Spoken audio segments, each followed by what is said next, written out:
Começando o Encontros aqui na VEM VTV, você vê que hoje o cenário é diferente, a gente está aqui, vamos falar já sobre isso daqui a pouco, mas nós estamos em São Paulo, nós viemos aqui conversar hoje com um cara que você conhece e eu tenho certeza que você gosta.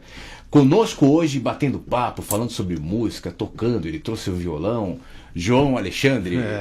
Tudo legal. Bom, João? Tudo bem, graças a Deus. Pô, obrigado pelo espaço. Quero agradecer a VEM VTV aí a oportunidade de estar podendo nos repartir, assim, é tão gostoso fazer isso. Mano, esses dias a gente estava sorteando os DVDs seus no Papo de Graça. Quero agradecer aqui de público, aqui o Marcos Fonseca que levou para lá, o Marcão querido. Pô, obrigado pela força, mano. Aliás, eu ia avisar o Marcão para ele estar aqui junto com a gente. Pois é, ele não podia, a gente almoçou junto hoje. Pô, totalmente, agradecimento total, coração total. Aí. Aliás, em breve, quem gosta do João Alexandre, em breve o João vai estar com novidades aí tocando pra gente, quem pode ir a Brasília, daqui a pouco. Mais à frente você vai ficar sabendo sobre isso. Mas tem muita coisa legal aí para quem gosta do João Alexandre e dos bons cantores da nossa música brasileira, né? Ô João, eu tava até começando a falar sobre isso contigo fora do ar agora. Antes de vir pra cá, eu tava conversando com um editor de livros de uma editora cristã e a gente tava falando sobre essa coisa do mercado cristão. Sim. Isso se tornou um mercado, infelizmente. Eu digo infelizmente porque quando a coisa massifica, muitas vezes a qualidade acaba caindo em detrimento da massificação, da popularização e tal. Isso inclui a música. Claro. Você sente que esse é um mercado sem volta ou existem aí movimentos de arejamento desse negócio? Eu acho que assim,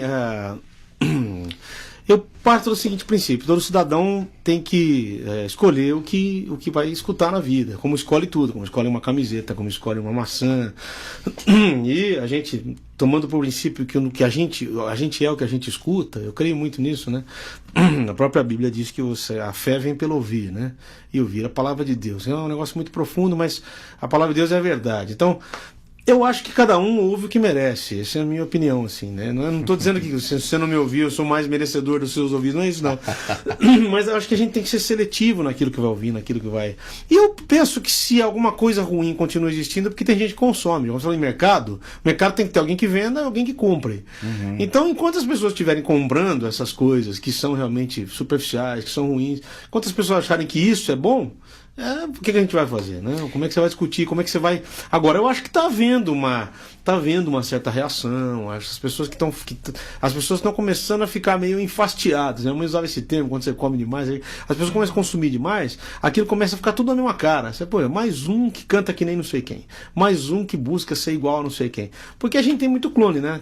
Acho que o mercado, pro músico, acho que a coisa mais difícil pro músico é achar a sua identidade. Uhum. E não copiar ninguém, né? Eu comecei copiando Boca Livre, eu cantava que nem os caras, queria imitar os caras cantando. Tua referência é MPB? Sempre foi. Minha referência é meio complicada, viu, Flávio? Flávio. Antes que meu Fafo vai dizer Flávio.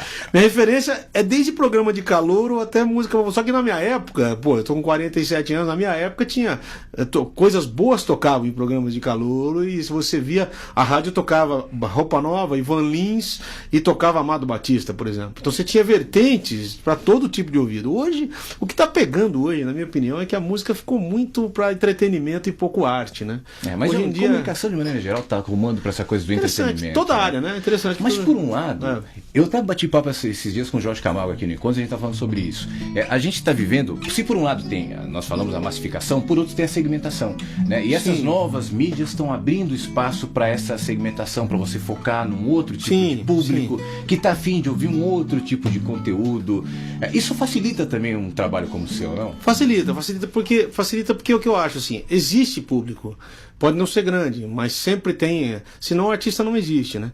O artista não existe sem o público, quer dizer, se a gente está subsistindo é porque há um público que consome a gente, no sentido de consumidor, mas também há um público que está buscando para si algo um pouco mais relevante, um pouco mais alimentador, vamos dizer assim. Eu acho que música, ou qualquer forma de arte, ela não deve estagnar o sujeito no que ele é. A arte, ela tem que provocar, ela tem que mexer, ela tem que fazer alguma coisa em mim que me traga alguma sensação, não só de música para churrasco, entendeu? Não só arte para churrasco, vou chamar assim, vai. A música tem que ser algo transformador, tem que entrar em mim, bater no meu coração, sair pela boca, aí sim, porque senão a gente vai se tornar um bando de papagaios, né? Todo mundo imitando todo mundo, né? A gente ouve, o que a gente ouve a gente repete. Eu acho que as pessoas estão procurando uma música mais relevante, uma arte mais relevante, inclusive para se erguerem como cidadãos, né? Porque, pô, se uma música me faz ficar no lugar que eu tô, ela serve pra quê? E se eu sou igual a todo mundo, teoricamente, serve pra quê? Alguma coisa diferente tem que ter. E esse segmento tá crescendo. Não, assim, junto comigo, que tô tentando ser independente há muitos anos e tô conseguindo sobreviver, tem uma outra galera, muita gente, eu citaria nomes e nomes aqui, de pessoas que estão querendo levar isso a sério. Agora, João, não existe, obviamente, a gente não pode determinar um único estilo como sendo o estilo correto. Como você falou, cada um ouve o seu determinado estilo. Existem, enfim, estilos para todos os gostos, letras, ritmos, músicas para todo mundo. Sim. E nenhuma é melhor do que a outra. Mas um artista, e eu não me refiro só a um cantor, mas também a um cantor que se propõe a trazer a mensagem de Jesus, já carrega implicitamente nisso, ou talvez explicitamente nisso, o compromisso da subversividade. Afinal de contas, a mensagem de Jesus não se encaixa em sistema algum. Não, Jesus, ele tinha uma mensagem ele era subversivo. E sendo verdadeiro. Isso aqui é Esse é um preço que você paga? Sim, com certeza, porque você tem a opção de cantar o que as pessoas gostam de ouvir e aquilo que elas precisam ouvir. Para mim a grande diferença está aí, em cantar o que vai realmente, o que eu falei antes, em cantar o que a gente pode cantar para mudar a vida das pessoas e para acrescentar algo à sua espiritualidade e à sua cidadania, né? Quer dizer, eu não posso olhar para o compositor como um bando de burros que vão me ouvir o que eu cantar e tudo bem. Não, eu tenho que colaborar de alguma maneira para que essas pessoas cresçam culturalmente, para que elas cresçam espiritualmente, para que elas cresçam inclusive na verdade do Evangelho, né? Então Jesus falava para Deus, a tua palavra é a verdade, né? E guia-nos na verdade a tua palavra.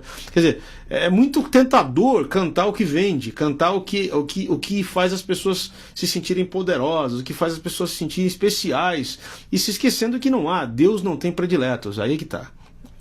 Deus não tem aquele mais amado e menos amado. Pelo contrário, onde abundou o pecado, superabundou a graça. Quer dizer, parece que quanto mais fundo o poço, mais o amor de Deus profundo ele é. Então, há uma tentação sim do mercado. Agora é duro se manter, é duro você. Eu realmente rompi com isso. Eu falei, não, eu não quero cantar o que as gravadoras querem para vender. Eu quero cantar aquilo que Deus me propor a cantar, de verdade. Aí alguém pode dizer, não, mas cantor de gravadora também canta o que Deus mostrou. Não. Eu discordo, porque eu já fui de 2 gravadoras, eu sei como é que funciona o cifrão, eu sei como é que funciona quando o dinheiro deixa de ser uma consequência para virar um objetivo.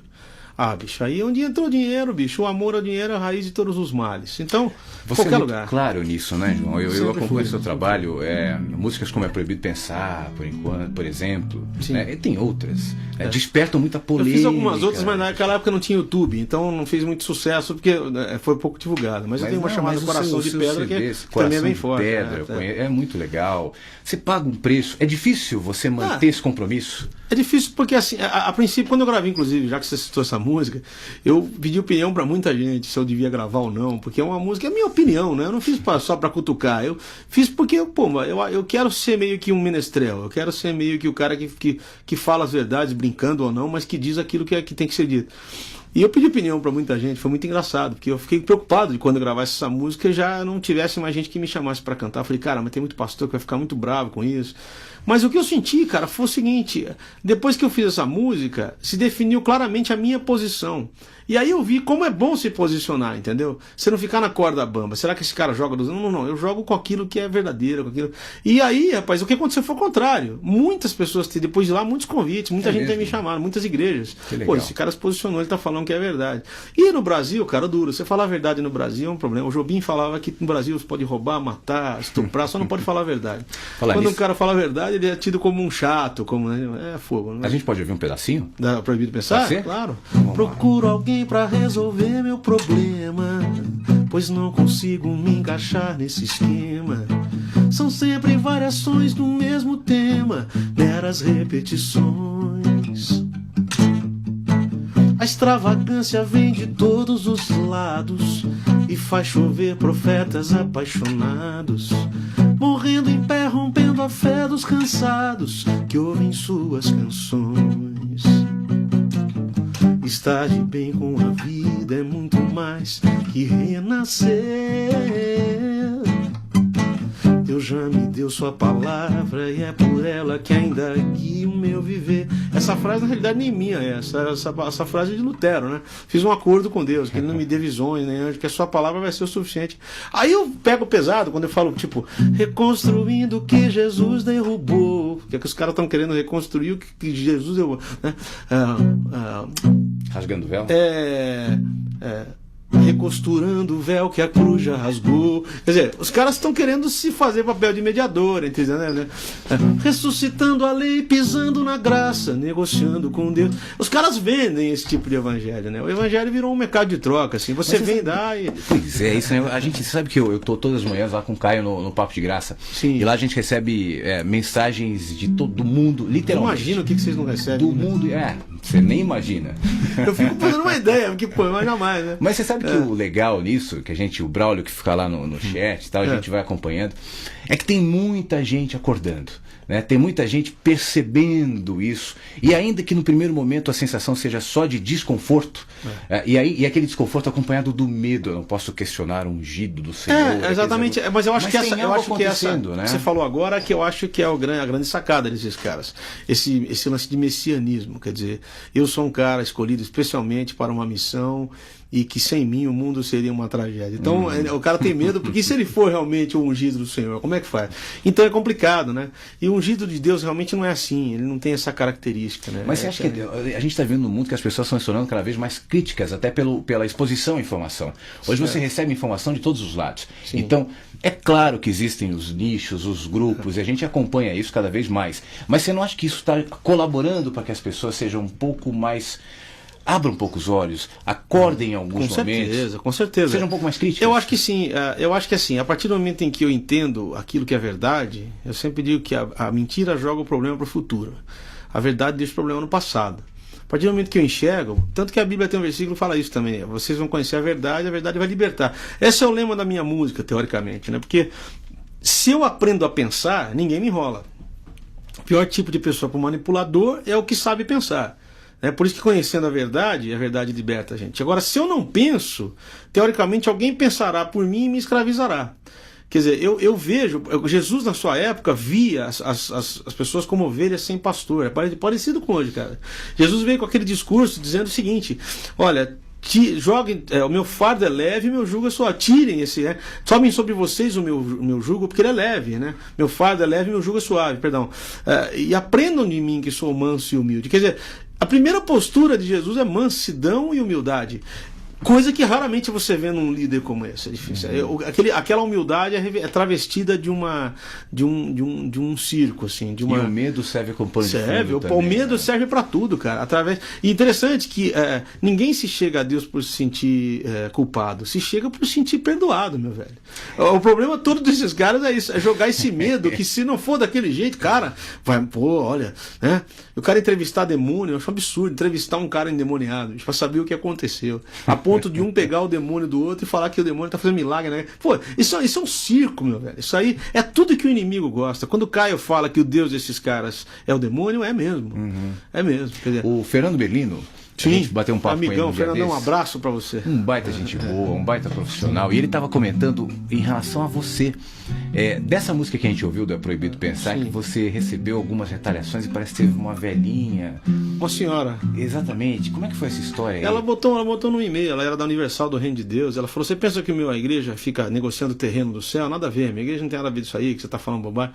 Então, que não adianta. É claro que, pomba, toda crítica, quando você mexe com alguém que realmente está num esquema, é complicado. Claro. Não tem como você fugir. Mas é bom saber que existem caras como você, aquilo que a gente estava dizendo agora há pouco. Aquilo que Jesus ensinou não entra, seja no sistema econômico, político ou religioso. Sim, não cabe em sistema algum. Não cabe. Então aquele que se propõe, ainda que seja um músico, um comunicador, um bancário, um feirante, a levar essa mensagem, ele não vai conseguir se encaixar em sistema algum. E aí a gente entra, João, num outro momento, tem mais ou menos a ver com o nosso início do papo. A gente está vivendo um momento hoje onde algumas pessoas estão despertando, outras continuam, outras não querem despertar. O mercado de música, e aí vamos ficar na tua área, gospel, está cada vez maior. Pois é. Mas existe... É interessante que nem o título do mercado é brasileiro, isso que eu acho mais gozado. O gospel nem uma palavra brasileira é. Exatamente. Eu conheci o cara que na época criou esse termo, né, um publicitário, que falou que um dia ninguém diria música evangélica, seria música gospel. Nem o nome gospel é brasileiro, né? Então você tem gente que nem sabe o que quer dizer isso, né? Você fala gospel, porque de onde esse nome? Puseram.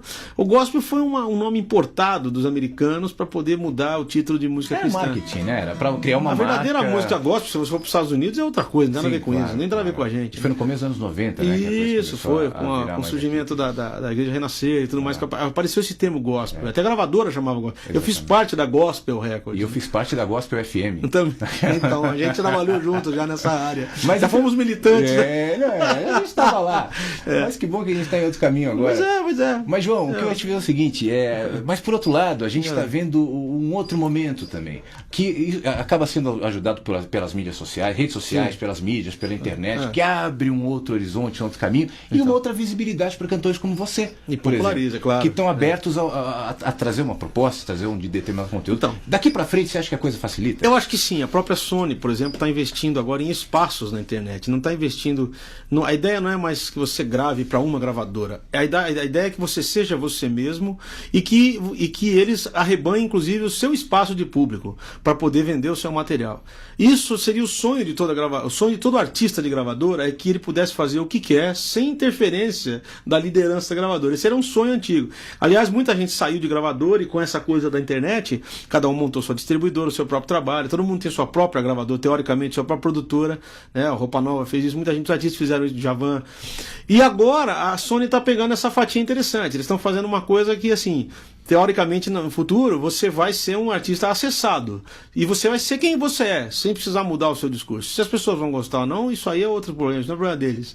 Contanto que você esteja popularizando e você esteja com o seu espaço garantido no meio dos outros. Então, eu sei que eu nunca vou ter um público enorme, porque, o Brasil, em termos de música boa, a gente tem esse problema, né? Tudo que é popularesco demais é muito medíocre, tudo é muito complicado, né? Então, assim, eu acho que sempre haverá, e eu acho que a internet vai popularizar e o artista vai viver da internet. E ainda que você falou agora há pouco, como é bom você se posicionar, as pessoas saberem o que você quer, o que esperam de você, da sua música, do que você pensa, porque quem se identifica, chega, se aproxima. Quem se define, quem fala, só assim, só assado. Você pode tocar mais um pra gente? Posso tocar aqui, cara. Quero te ouvir. Eu quero te ouvir falando, mas quero te ouvir tocando também. Com certeza, cara. Vamos pegar uma outra aqui. Fim de madrugada, luz do sol, marejando o dia que já vai chegar. Pousa um passarinho na janela, lá vem ela amanhã, lá vem ela amanhã. E aqui de joelhos eu estou, contemplando a última estrela, cantando a canção da alvorada, pra te fazer feliz, pra te louvar, pra te reconhecer, pra te encontrar, pra ver no sol que nada sou sem tua luz, só pra saber que nada sou sem ti, Jesus. A música que eu fiz, eu tinha 15 ou 16 anos. Uma das primeiras músicas que eu fiz. Você era um adolescente? Totalmente. Você começou a tocar cedo? Comecei a tocar com 12 anos, praticamente, eu comecei a tocar. Como começou isso pra você? Cara, eu tocava bateria na igreja, por incrível que pareça. Eu gostava da bateria. E com 12 anos, meu pai me deu um violão, um pequenininho, um rei dos violões, número 1, bem pequenininho, um violãozinho. Aí eu ganhei um método do Paulinho Nogueira, um cara que é um violonista fantástico, já faleceu, brasileiro, um grande músico. E dali eu comecei a ler e as notas foram chegando na minha ouvido, assim. Eu não sei te explicar como é que eu entendi a relação das notas. Até hoje eu não sei. Hoje eu escrevo música, leio também um pouco, minha leitura é mais fraca, mas eu escrevo arranjos e tal. E eu comecei a descobrir que eu era músico assim, né? Cheguei a fazer escola técnica e tal, mas minha área era música. E você tocava em igreja? Sempre toquei. Eu só não nasci na igreja porque não tinha culto, né, cara? Porque senão acho que eu tinha nascido. Eu sou um músico que saiu de dentro da igreja pra fora depois. Eu sou formado totalmente na igreja. Tocava na igreja. Cresci com a minha mãe na igreja do Evangelho Quadrangular, que é uma igreja hoje de uma certa expressividade no meio neopentecostal. Eu sou um neopentecostal que virou um tradicional. A minha música foi se distanciando desse público, porque lá se toca muito essas coisas de consumo, né? Então, a música de avivamento e tal. E assim, eu passei coisas muito boas. Eu vim de uma época em que a coisa era um pouco mais centrada, mas sempre houve, né? Essa coisa do pentecostalismo no Brasil sempre passa por algumas doenças, né? O cara costuma dizer que o pentecostalismo é neurose evangélica, de vez em quando feio isso daí, né? Mas eu vim de lá, eu sempre fui assim, sozinho, nunca ninguém me ensinou nada, fui sempre sozinho, né? Dizem que quando o cara fala que é autodidata é porque é marqueteiro, né? Não veio um anjo do céu dizendo. Eu comecei a aprender com a minha irmã, depois fui me aplicando e tal. Eu estava falando um pouco com o Jorge Camargo, ele lançou um trabalho desvinculado dessa coisa de louvor, trabalho de poesia, linguagem de música, eclesiástica necessariamente e tal. Você tem músicas que falam de cidades, tem regionais. Você acha que isso acaba sendo um caminho também, digamos, a desigrejização da letra, da música? Exatamente. Até porque você agora há pouco falou sobre a fé vem pelo ouvir a palavra de Deus. Sim. A palavra de Deus está na vida também, está no pôr do sol, está na poesia, está no pássaro, está na... exatamente. Trazer esse conteúdo, essa poesia para a música. É espiritualizar a música também? Eu acho que sim. Sua pergunta já vem com a resposta. Mas, assim, eu acho que... que pode ser discordado. Tudo que claro. Tudo que é útil, agradável, de boa fama, mas que tem que ser cantado. Nem que isso não seja evangélico, né? Porque Deus não é evangélico, né, cara? Evangélico somos nós e olha lá, assim, né? E nem tanto como deveríamos, como diz alguém. Acho que a poesia, existe uma coisa chamada graça comum, que é assim, todos os homens têm talentos dados por Deus. E a gente consegue só olhar, o povo evangélico olha muito o talento dos evangélicos, né? O cara não consegue achar nada de útil. Alguém me perguntou, você deve ouvir Gilberto Gil? Eu falei, cara, tanto quanto o que for bom do Gil, você deve ouvir, tanto quanto não se deve ouvir com a mensagem ruim do seu pastor. Porque, entendeu? Você deve ouvir tanto o Gilberto Gil que tem de bom, como não se deve ouvir o de ruim que o seu pastor prega. A vida é um selecionar de coisas, examinar tudo, reter o que é bom. Quer dizer, tem tanta coisa bonita fora, tanta coisa... E o Brasil, assim, eu sou apaixonado pelo Brasil, eu tenho um sentimento dúbio, né? Às vezes eu tenho vergonha do povo brasileiro. Eu sou brasileiro, mas eu falo, puxa, a gente é muito passivo. Se a gente tivesse a mesma garra que tem para torcer pelo Flamengo, para tirar um político do poder, tiraria. Se a gente tivesse a mesma garra que tem para falar sobre, sabe, churrasco, por exemplo, a pessoa adora churrasco. Se o pessoal adorasse as outras coisas, adorasse ver as ruas asfaltadas, como adora comer um churrasco, seria diferente. Mas a gente tem essa passividade que é um negócio louco, me deixa nervoso às vezes, né? Você trouxe isso numa música, no Pra Cima Brasil? Sim. Você quis trazer um pouco disso na música? Na época foi feito antes do impeachment isso aqui. Ah, é? Interessante, né? Antes do Collor até. E tem tudo a ver, aliás, essa música é atual, infelizmente é atual sempre, né? Fazer o quê? Vamos ouvir? Onde andará a justiça, outrora perdida? Some a resposta na voz e na vez de quem manda. Homens com tanto poder e nenhum coração. Gente que compra e que vende a moral da nação. Um Brasil olha pra cima. Existe uma chance de ser novamente feliz. Gozado que eu cantava isso aqui, novamente feliz. Quando o Brasil foi feliz, não. Os meus avós dormiam de janela aberta, pô. A gente tá num país feliz. Um Brasil, há uma esperança. Volta teus olhos pra Deus, o justo juiz.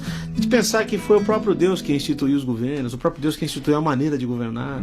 Quer dizer, o mundo foi se perdendo nas suas próprias... Né? Eu lembro, se você pegar a Bíblia, toda vez que o homem quer uma coisa diferente daquilo que Deus planejou, é um desastre. Porque quando Israel pediu um rei, por exemplo, Deus falou, tá bom, cara, vocês querem um rei, vocês vão colher o que a consequência disso. Aí foi aquela coisa, né? Aquela coisa terrível. É isso que eu ia te perguntar, será que a gente está quase chegando ao fim do programa, mas será que não é isso que está faltando, a gente perceber essa dimensão única do olhar do Evangelho que propõe uma vida melhor, seja ela na política, na maneira que eu lido com a espiritualidade, essa coisa de compartimentalizar, departamentalizar, separar a minha vida espiritual.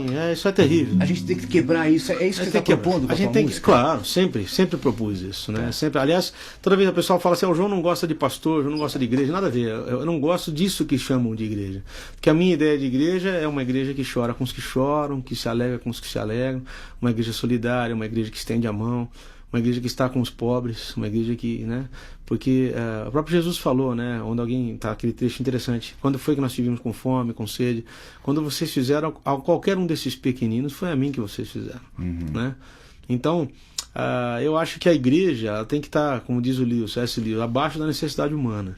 A gente está muito acima. A gente virou uma sociedade alternativa, onde as pessoas são formatadas, onde a gente usa um evangeliquez, onde a gente fala e se veste de determinada maneira, onde a gente se reúne para usar os nossos jargões, onde a gente canta as mesmas músicas já enlatadas e velhas, onde a gente se perde na gente mesmo. A gente quer mostrar quem é que é mais talentoso, quem é que tem um dom melhor, onde a gente quer mostrar que o cara é mais espiritual que o outro, onde um quer brigar com o outro para conseguir como os discípulos queriam um lugar à direita de Jesus, né? Aí parece a mesma coisa. Eu luto por uma igreja que seja igreja, no sentido mais literal da palavra, chamados para fora, quer dizer, onde a gente possa ir ao encontro daquilo que as pessoas precisam. Legal. Então eu sempre quis fazer isso com a minha música. É uma proposta, e assim, qualquer crítica nesse sentido é complicado, porque quando você critica a igreja, dá a impressão que você está criticando Deus, né? Então, assim, eu sempre digo assim que é interessante essa coisa. A igreja sempre quer ir para o céu, cara, e quer ir para a glória e deixar o mundo. Deus fez o contrário, ele deixou a glória para vir ao mundo, né? Foi o contrário. Então, acho que enquanto a gente não tomar essa atitude em relação ao que Jesus foi, quem ele foi e o que ele fez, a gente está caminhando para um sentido complicado, fracassado. O nosso evangelho não tem vida, não tem existência. Se você vê o que é a missão integral, o quanto isso tem que... ou qual é realmente a função da igreja, nossa, a gente está muito distante disso. João, legal que você está caminhando nessa, que bom te encontrar nessa trilha. Estamos tentando. O que você está fazendo agora? Tem algum trabalho novo? Quem quiser falar contigo, tem o seu site. Meu site é a coisa mais simples, www.joaoalexandre, sem acento, obviamente, .joaoalexandre.com.br. Meu filho está com um trabalho novo, muito legal. Meu filho agora também já é um músico profissional, conceituado, está tocando muito bem, gravou um CD. Esse ano a gente está planejando a produção do CD da minha esposa, faz tempo que ela não gravou um só. A gente está com outras ideias mais para frente, talvez eu fazer um outro CD acústico de violão, que é o que eu toco muito sozinho também, não só com a banda, mas sozinho. Tem algumas coisas em frente. Eu nunca fico muito preocupado assim, o que eu vou fazer agora? Não tenho muito esse sentimento de urgência, sabe? Às vezes eu vejo as pessoas assim, com esse sentimento de fazer tudo agora, já, ao mesmo tempo. Eu me sinto meio internético quando a coisa acontece. Parece que o mundo é assim, né? Quando você não tem um celular, e um laptop, ou um computador, ou um tablet na mão, parece que você está fora do mundo. A gente precisa de um pouco de solitude. Eu ando buscando isso um pouquinho. Quanto mais quem vive da inspiração, né? Isso não invalida espaços como esse que você está me dando aqui, que para mim, cara, quem não aparece não é lembrado, né? Então então é muito bom. Agora eu faço tudo de acordo com o que Deus me dirige a fazer. Assim, eu não sou um especial, melhor nem que ninguém. Todo mundo deve ser assim. Eu acho que tem que buscar o tempo de Deus para as coisas. O tempo de Deus é sempre melhor que o nosso tempo. O nosso é sempre falha. O de Deus não falha, não. Quando Ele quer as coisas acontecem, vem direitinho. Legal. João, estou muito feliz. Muito obrigado. Aqui. Valeu pelo papo, valeu pela carreira. Quero mandar um abração para todo mundo que curte meu trabalho. Olha, entra na página, manda uma mensagem, vai ser uma alegria falar com você. Tá aparecendo no visor aí o seu site. Tá bom, www.joaoalexandre.com.br. Legal. Obrigado você que nos acompanhou mais uma vez. Essa entrevista com o João Alexandre vai repetir durante a semana aqui na VMV TV. Você depois tem ela à disposição na internet. Semana que vem uma nova entrevista. Espero que você tenha absorvido tudo que o João falou e entendido. Isso tem a ver não só com o mercado da música, com a música do João, com a vida do João, mas tem a ver com a tua vida, seja você um músico, ou seja você um padeiro, seja você um desempregado, seja você quem for, mas essa dimensão integral do evangelho que tem a ver com música, que tem a ver com arte, mas que tem a ver acima de tudo com vida, vale para ele, vale para mim e vale para você também. Muito obrigado ao Daniel Choi, obrigado ao pessoal que está vendo aqui os dados do estúdio maravilhoso em São Paulo que a gente gravou. Aliás, se você vem a São Paulo, precisa gravar um estúdio, está procurando um estúdio legal de TV, os contatos estão aqui. Entre em contato com o Daniel Choi, que você vai ter essa qualidade que a gente teve nessa edição aqui do Encontros. Obrigado a todos. Semana que vem estamos de volta. Até lá.